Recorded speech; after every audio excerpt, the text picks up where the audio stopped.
Hello students, today will we discuss about verbs.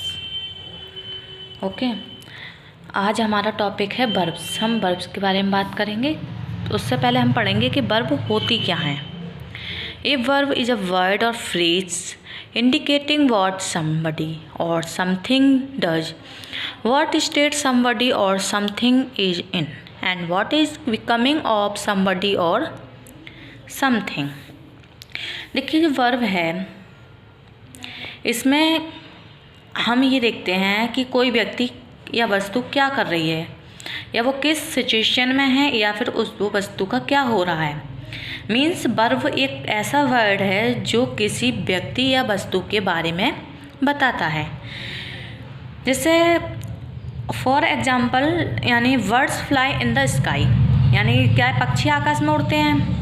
ठीक है. अब वर्ड्स यहाँ पर क्या कर रहे हैं, उड़ रहे हैं. तो जो उनका उड़ना है वो क्या है, हमारा वर्ब्स, यानी words fly in the sky. Okay.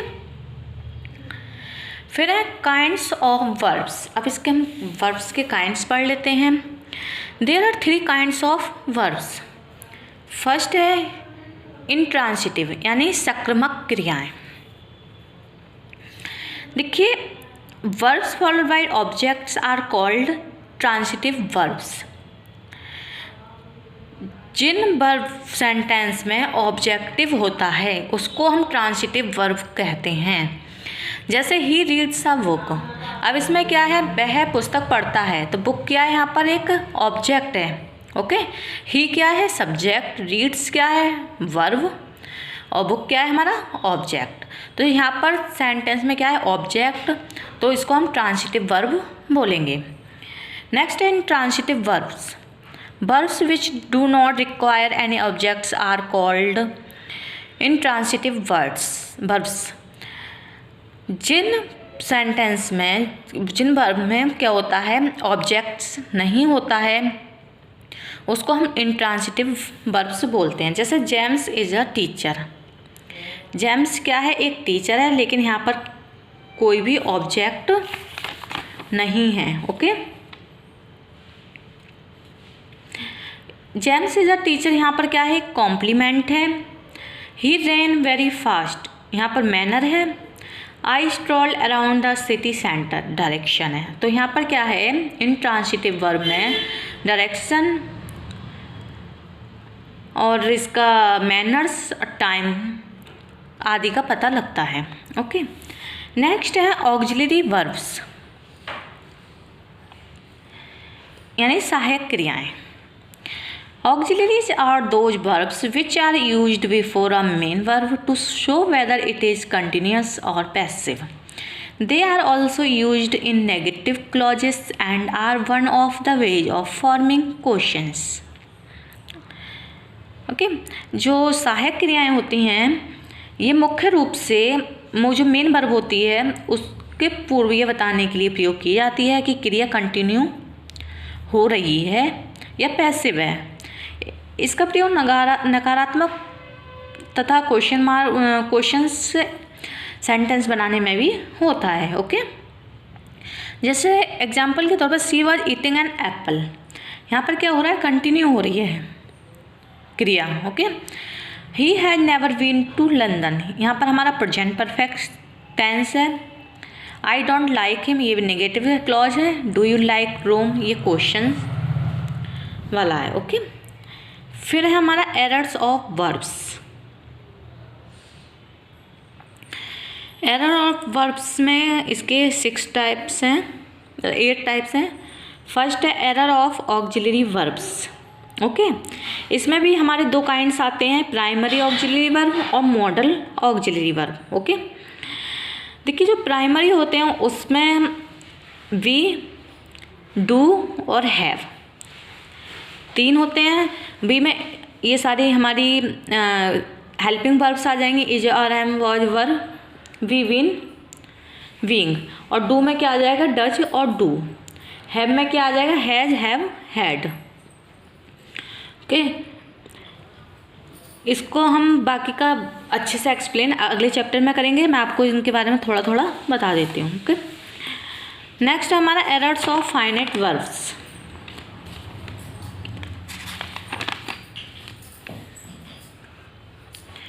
जो एरर ऑफ फाइनाइट वर्ब्स होते हैं ये क्या हैं?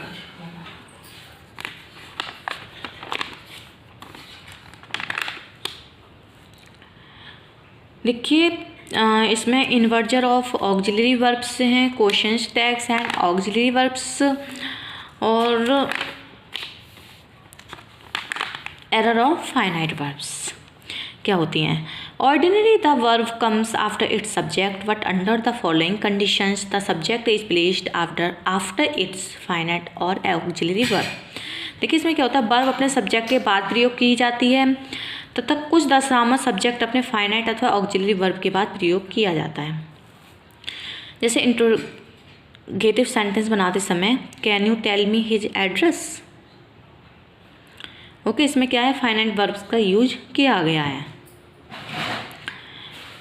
या फिर इसका हम जो है विस्मयादिबोधक वाक्य सेंटेंस बनाते समय करेंगे, जैसे मे यू लिव लॉन्ग, या फिर किसी भी बात पर ज़्यादा जोर देने के लिए करते हैं फाइनाइट वर्ब का यूज। ओके, नेक्स्ट है हमारा एरर ऑफ जीरंड्स।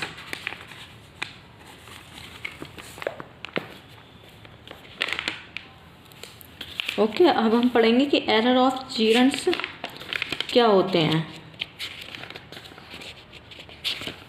इन सबको बहुत ही अच्छे से डिटेल में अगले चैप्टर में पढ़ेंगे। फिलहाल मैं आपको बहुत इसके बारे में थोड़ा थोड़ा बता देती हूँ।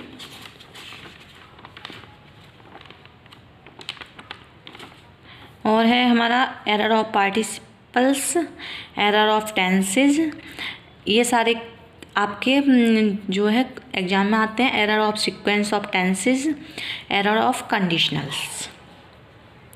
ओके, इनको हम चैप्टर बाय चैप्टर पढ़ेंगे। इसमें जो है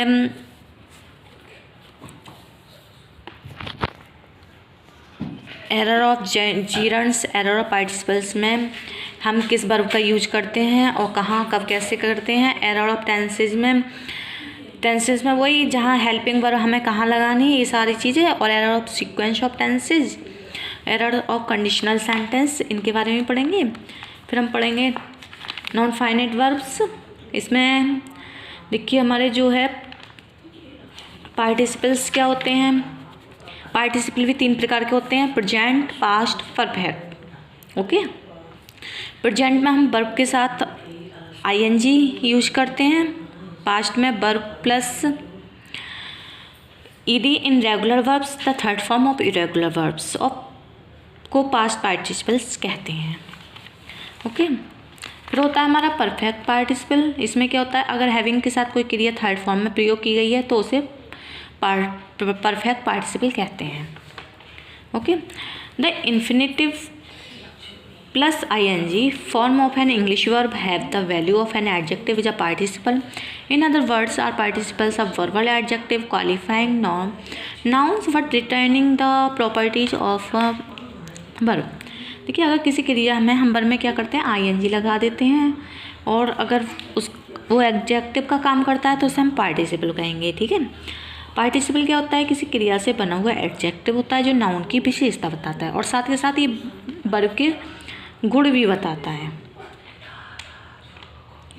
ओके, ये हमारा infinitive. The infinitive is the form of the verb which is not changed for person, number और tense. It is the form of a verb which does have inflection such as do, take and eat. देखिए infinitive क्या होते हैं, verb का एक रूप होता है जिसमें पर्सन, नंबर और टेंस नहीं बदलता है, बल्कि वर्ब का वो रूप होता है जिसमें अन्य वर्ब्स जो होती हैं जैसे डू, टेक, ईट आदि की भांति बदलता नहीं है इन्फिनेटिव में। ओके, फिर है हमारा जीरन। जीरन के बारे में जान लेते हैं थोड़ा सा। The ing form of an English verb when used as a noun is called the gerund. The other words the gerund is a kind of verbal noun, however it does not as a consequence for its verbal functions. देखिए जो है verb में हम ing लगाते हैं और ये क्रिया का काम ना करके बल्कि किसका काम करता है, नाउन का काम करता है। तो इसको जीरंड कहते हैं। जीरंड क्रिया से निर्मित एक प्रकार की नाउन होता है, लेकिन फिर भी इसका क्रिया का काम समाप्त नहीं होता है। Okay, gerund has exactly the same form as participle, but their functions are different. When verb plus ing functions as a noun, it is called a gerund. When verb plus ing does the function or an adjective, it is called a participle. देखिए क्या होता है, gerund और जो participle देखने में same होते हैं क्योंकि दोनों में वर्ब के प्लस आईएनजी लगता है, लेकिन जीरंड क्या होता है, दोनों में थोड़ा डिफरेंस होता है। जब वर्ब एक नाउन की तरह काम करता है तो जीरंड कहलाता है, और जब वर्ब एक एडजेक्टिव की भांति काम करता है तो पार्टिसिपल कहलाता है। ओके, क्या है, वर्ब एक जब नाउन की तरह काम करेगा तो जीरंड कहलाएगा, और वर्ब जब एक एडजेक्टिव की भांति काम करेगा तो क्या कहलाएगा, पार्टिसिपल कहलाएगा। इन दोनों में डिफरेंस पता है। ओके, यही डिफरेंस होता है इनमें, बाकी ये सेम कंडीशंस होती हैं। Okay, error of tenses, error of tenses वही जिसमें हेल्पिंग वर्ब में आपको फ्लप्स दे दिए जाएंगे, फिर आपसे कह दिया जाएगा कि इसमें हेल्पिंग वर्ब यूज कीजिए। Error of sequence of tenses, इनको सीक्वेंस में लिखना होता है। Error of conditionals, error of conditional sentence होते हैं। ओके, इस हमारे जो देखिए फाइनाइट वर्ब्स थे ये, और इसमें फाइनाइट और इन्फिनेटिव दोनों के टाइप्स अलग अलग हैं। ओके,